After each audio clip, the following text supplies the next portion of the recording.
नमस्कार प्रेक्षकांनो, तू हिरे माझा मितवा या मालिकेच्या येणाऱ्या भागामध्ये जबरदस्त असा ट्विस्ट येणार आहे. तर प्रेक्षकांनो, इथे आता येणाऱ्या भागामध्ये अर्णवने डिटेक्टिव्हच्या मदतीने राकेशच्या विरोधामध्ये पुरावे गोळा करत अंजलीच्या समोर सादर केलेले असतात आणि राकेशचा पर्दाफाश केलेला असतो. आणि त्याचबरोबर प्रेक्षकांनो, शलाकाच्या काका काकूंना अंजलीच्या समोर उभं करत ईश्वरीने अर्णव आणि अंजलीमधले संपूर्ण गैरसमज दूर केलेले असतात. तर प्रेक्षकांनो, येणाऱ्या भागामध्ये कशा पद्धतीने या गोष्टी पुढे घडत जातात आपण सविस्तरपणे बघूया. तर प्रेक्षकांनो, आपण बघितलं इथे राकेशने खूप मोठी खेळी खेळलेली असते. तर इथे अर्णवलाच त्याच्याच प्लॅनमध्ये अडकवलेलं असतं. अर्णवचा व्हिडिओ सगळ्यांसमोर सादर करत इथे आता राकेशबद्दल त्याने कशी शलाकाच्या काका काकूंजवळ विचारपूस केलेली आहे हे व्हिडिओच्या मार्फत राकेशने सगळ्यांना दाखवलेलं असतं. अर्णवला माहितीसुद्धा नसतं की राकेशने त्याच्या विरोधामध्ये एवढा मोठा प्लॅन केलेला आहे. अर्णव आणि ईश्वरी फक्त विचारपूस करायला गेलेले असतात, पण ही गोष्ट राकेशला आधीच माहिती असते आणि म्हणूनच त्याने त्याचा प्लॅन बी हा तयार ठेवलेला असतो. पण प्रेक्षकांनो, एक साधी गोष्ट अंजलीला समजायला हवी होती. एका अर्थी आपण असा विचार करू की अर्णव आणि ईश्वरी हे दोघेजण राकेशबद्दल विचारायला गेले. त्यांनी माहिती काढण्याचा प्रयत्न केला, पण त्यांची बाजू सत्याची आहे. राकेशवरती त्यांना जो काही संशय आला आहे तो एका अर्थी बरोबरच आहे.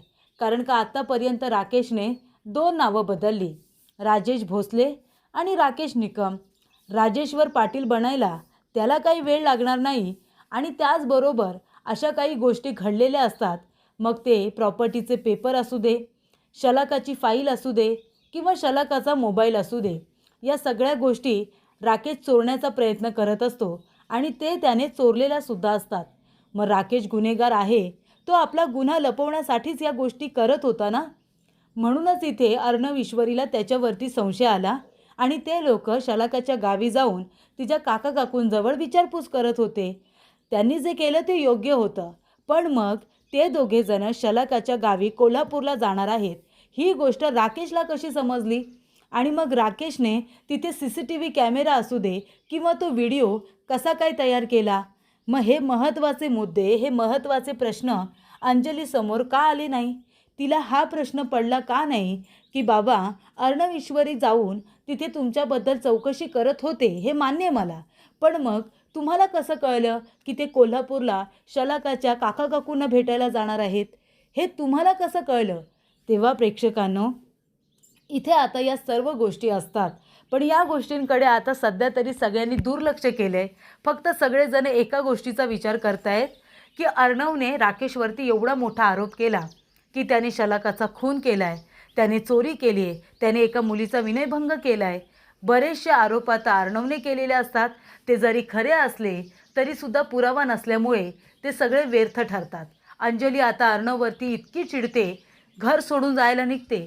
अर्णव इथे ढोपरांवरती बसतो. आपल्या बहिणीसाठी एखाद्या भावाने किती आणि काय काय करावं आणि कसं करावं हे आपल्याला अर्णवकडे बघून कळतं.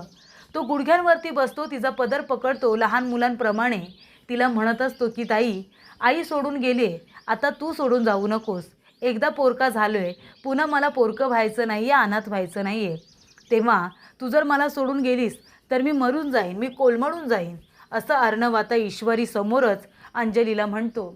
ईश्वरीला फार वाईट वाटत असतं, कारण सत्य तिलासुद्धा माहिती आहे की राकेश गुन्हेगार आहे आणि हे सत्य असताना देखील इथे आता अर्णव अंजलीसमोर काहीच बोलू शकत नाही आहे.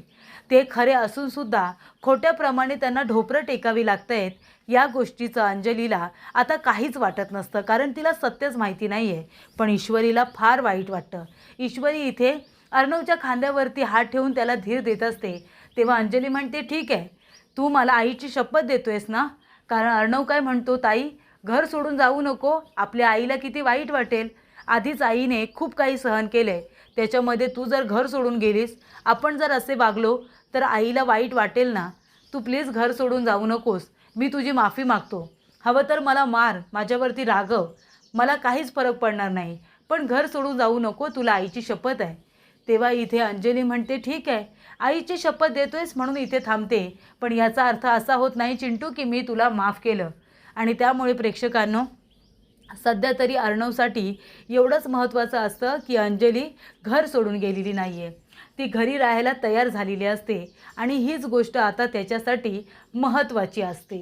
तेव्हा प्रेक्षकांनो, अर्णव आणि ईश्वरी दोघेजणं बोलत असतात. अर्णव म्हणत असतो, मी काहीच करू शकत नाही आहे, म्हणजे सत्य मला माहिती आहे, पण मी माझ्या ताईला एका क्रिमिनलपासून दूर नाही करू शकत. तो क्रिमिनल आहे, खुनी आहे. मी शलाकाला न्याय मिळवून देण्याचा प्रयत्न करत होतो आणि ताईला त्याच्या तावडीतून सोडवण्याचा, पण माझा प्लॅन फसला. त्या राकेशने मलाच अडकवलं, माझ्यामध्ये आणि ताईमध्ये भांडण लावलं, आम्हाला एकमेकांपासून दूर केलं. तेव्हा ईश्वरी म्हणते, सर काळजी करू नका, त्याला वाटत असेल तो जिंकलाय, पण ही त्याच्या शेवटाची सुरुवात आहे हे त्याला माहिती नाही आहे. त्याचे दिवस भरले. मी इथे गणू बाप्पाला नवसच केलं आहे की राकेशचं सत्य हे आता अंजली साईंसमोर आलंच पाहिजे. तेव्हा प्रेक्षकांनो, ईश्वरी म्हणते, सर आता आपल्याला सुद्धा आहे ना गुन्हेगारासारखा विचार करावा लागेल, कारण गुन्हेगार बघा नेहमी आपल्या 2 पावलं पुढे असतो, कारण तो सतत त्याच गोष्टीचा विचार करत असतो. आपण नेहमी चांगली माणसं आहोत ना, चांगल्या पद्धतीने जात असतो, पण आता आपल्याला जर राकेशला मात द्यायची असेल तर आपल्याला सुद्धा राकेशसारखा विचार करावा लागेल किंवा त्यापेक्षाही पुढे जाऊन आपल्याला विचार करावा लागेल. तेव्हा प्रेक्षकांनो, ईश्वरी म्हणते, सर एका गोष्टीची आपल्याला खात्री पटली की राकेश गुन्हेगार आहे, तो शलाकाचा नवरा आहे आणि म्हणूनच त्याने एवढी मोठी फिल्डिंग लावली होती आपल्याला अडकवण्यासाठी. आता आपल्याला एक गोष्ट कळली की राकेश हाच राजेश्वर पाटील आहे. पण मग आपण जेव्हा काकूंकडे गेलो होतो तेव्हा काका बेडरेस्ट आहेत, ते काही उठू शकत नाही, बोलू शकत नाही असं आपल्याला कळलं होतं, कारण का राकेशने धमकी दिली होती म्हणून. मग आता आपल्याला कळलं ना की तो माणूस आता बरा आहे. मग इथे राकेश त्या लोकांना कधी ना कधीतरी भेटायला जाईलच. आपण त्यांच्यावरती लक्ष ठेवायचं आणि आता आपण इथे पुरावे सादर करायचे. राकेश आपल्या विरोधामध्ये आपल्याला फसवून पुरावे सादर करतो ना, आपण बरोबर असतो तरी चुकीचे पुरावे सादर करतो. आपण खरे पुरावे सादर करायचे. थोडा वेळ जाईल सर, अंजलीताईंना त्यांचा वेळ द्या आणि तोपर्यंत आपण राकेशच्या विरोधामध्ये पुरावे गोळा करू आणि अंजलीताईंसमोर त्याचा पर्दाफाश करू. तर ते कसं काय? तेव्हा ईश्वरी म्हणते, सर आता हे सगळं मी तुम्हाला सांगायचं आहे का? माझ्याबद्दल माहिती मिळवण्यासाठी, राकेशपासून मला दूर ठेवण्यासाठी, सेफ ठेवण्यासाठी तुम्ही पाटील दादांना माझ्या मागोमाग लावलं होतं, माझ्या सेफ्टीसाठी. मग आतासुद्धा आपल्याला तेच करायचं आहे. पाटील दादांना सांगायचं राकेशवरती लक्ष ठेवायला आणि राकेश कुठे जातो, कुणाला भेटतो आणि आपले जसे व्हिडिओ तयार करून तो अंजलीताईंचा गैरसमज करतो ना, आपल्याला आता अंजलीताईंचा गैरसमज करायचा नाही आहे, तर त्यांना समज द्यायची आहे की तुम्ही राकेशवरती जो काही विश्वास ठेवला आहे ना, तो आंधळा विश्वास आहे. राकेश तुमचा विश्वासघात करतोय, या गोष्टीची जाणीव आपण आता अंजलीताईंना करून दिली पाहिजे. तेव्हा प्रेक्षकांनो, इथे आता अर्णव म्हणतो, ठीक आहे, तू म्हणतेस आपण तसंच करूया. पाटीलला फोन करतो आणि राकेशवरती लक्ष ठेवायला सांगतो. तेव्हा इथे अर्णवने पाटीलला फोन करून सांगितलेलं असतं की तुला राकेश माहिती आहे ना, तुला राकेशवरती लक्ष ठेवायचं आहे, पण आता तुला वेश बदलून त्याचा पाठलाग करायचा आहे. किती आणि काहीही झालं ना तरीसुद्धा राकेशला कळता कामा नये की मी तुला त्याच्या मागावरती ठेवले, काहीही झालं तरीसुद्धा. तेव्हा प्रेक्षकांनो, पाटील म्हणतो, साहेब तुम्ही काळजीच करू नका, तुमचं काम होऊन जाईल. तेव्हा अर्णव म्हणतो की शलाकाच्या बाबतीत जे काही घडलं आहे ते आता मी तुला सांगतो. तर इथे आता राकेशचं नाव राजेश्वर पाटील आहे. त्याने शलाकाबरोबर लग्न केलं होतं, शलाकाला फसवलं आणि त्यानंतरला शलाकाचा खून केला. या सगळ्या गोष्टी आता अर्णवने त्याला सांगितलेल्या असतात आणि इथे शलाकाच्या काकांनासुद्धा त्याने कशा पद्धतीने ब्लॅकमेल करून आम्हाला त्याच्यामध्ये फसवलं हे सुद्धा आता अर्णवने त्याला सांगितलेलं असतं. तेव्हा अर्णव म्हणतो, राकेशचा पाठलाग करायचा, तो कधीतरी शलाकाच्या काकांना भेटायला जाईल तेव्हा त्यांचा व्हिडिओ तयार करायचा आणि तो व्हिडिओ घेऊन माझ्याकडे यायचं. तेव्हा प्रेक्षकांनो, इथे आता जे काही पाटीलला अर्णवने काम दिलेलं असतं ते त्याने व्यवस्थितरित्या पार पाडलेलं असतं. राकेश कुठे जातो, कुणाला भेटतो, या सगळ्या गोष्टींवरती त्याचं बारीक सारीक लक्ष असतं आणि तोपर्यंत प्रेक्षकांनो, अर्णव आपल्या बहिणीला कन्व्हिन्स करण्याचा प्रयत्न करत असतो. तो आता माफी मागत असतो, म्हणत असतो की माझं चुकलं, मला माफ कर ना ताई. पण इथे आता ती खूपच जास्त रागवलेली असते, कारण तिचा गैरसमज झालेला असतो, म्हणून ती अर्णववरती रागवलेली असते. ती सध्या तरी काहीही बोलायला तयार नसते. पण प्रेक्षकांनो, अर्णव इथे आपल्या बहिणीला आनंदी ठेवण्याचा प्रयत्न करतच असतो. तेव्हा इथे आता पाटीलला एक महत्त्वाची माहिती मिळालेली असते. राकेश कोल्हापूरला गेलेला असतो. कारण का, तर तो शलाकाच्या काकू काकांना भेटायला जातो आणि त्यांना आता धमकी देणार असतो. आत्तापर्यंत जसं तोंड बंद ठेवलं ना, तसंच तोंड बंद ठेवायचं, नाहीतर तुझी ही मुलगी आहे ना, ती पुन्हा तुला जिवंत भेटणार नाही. आमच्या माणसांनी तिला काहीच केलेलं नाही आहे, पण जर माझ्या विरोधात काही बोललास ना, तर तुझी मुलगी तुला दिसणारसुद्धा नाही. आणि तुझी बायको दोघांनीसुद्धा तोंड बंद ठेवायचं. तेव्हा तिचा बाप म्हणतो, पण तुम्ही कबूल केलं होतं ना की मला तुम्ही 25 लाख रुपये देणार म्हणून. तेव्हा राकेश म्हणतो, वेळ लागले मला तुला 25 लाख रुपये द्यायला. इथे माझ्याकडे काही नाही आहे, तुला मी कुठून पैसे देऊ रे. काही झालं तरी मी तुला पैसेसुद्धा देणार नाही, फक्त तोंड तुम्ही बंद ठेवायची.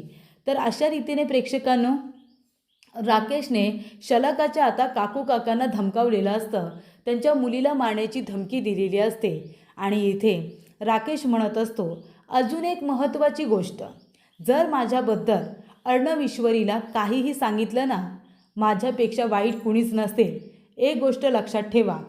तेव्हा प्रेक्षकांनो, इथे आता पाटीलने त्याच्या बोलण्याचा, त्याच्या धमकीचा तो व्हिडिओ पूर्णपणे तयार केलेला असतो आणि तो व्हिडिओ व्यवस्थितरित्या सेव्ह वगैरे करून इथे आता अर्णवला पेनड्राईव्ह दिलेला असतो. अर्णवला पेनड्राईव्ह मिळाल्यानंतर इथे आता काका काकूंच्या विरोधात खूप मोठा पुरावा मिळतो.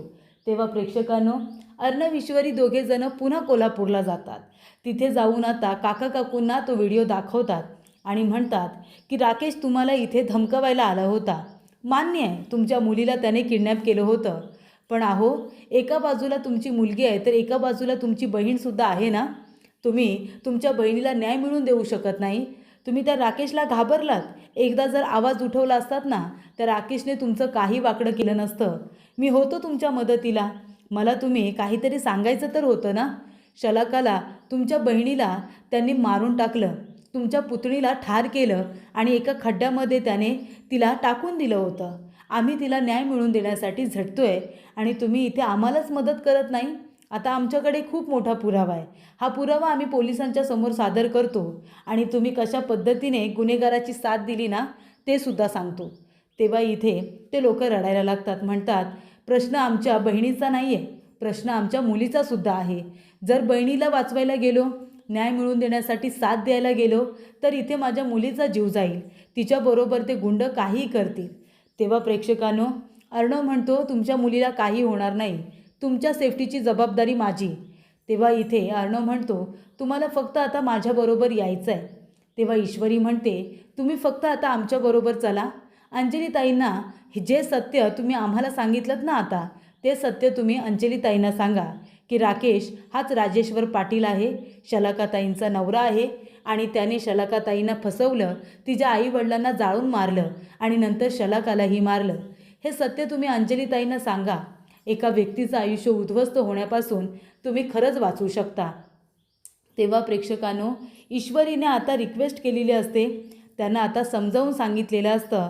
तेव्हा प्रेक्षकांनो, इथे आता शलाकाचे काकू काका तयार झालेले असतात.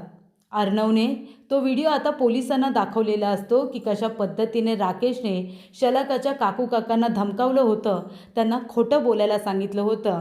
राकेश हाच राजेश्वर पाटील आहे आणि तो शलाकाचा नवरा आहे आणि त्याने शलाकाचा खून केला. या सगळ्या गोष्टी आता पोलिसांना सांगण्यात आलेल्या असतात. आणि तेव्हा प्रेक्षकांनो, ईश्वरी आता म्हणते की अंजलीताई, तुम्हाला तुमचा भाव कसा आहे ते बरोबर माहिती आहे. तुमचा भाव खोटं बोलत नाही, त्यांना अन्याय सहन होत नाही आणि म्हणूनच ते तुम्हाला खरं सांगत नव्हते. पण आता वेळ आली आहे तुम्हाला सत्य सांगण्याची. तुम्हाला तुमचा नवरा खूप चांगला वाटतो, पण तो तेवढा चांगला नाही आहे.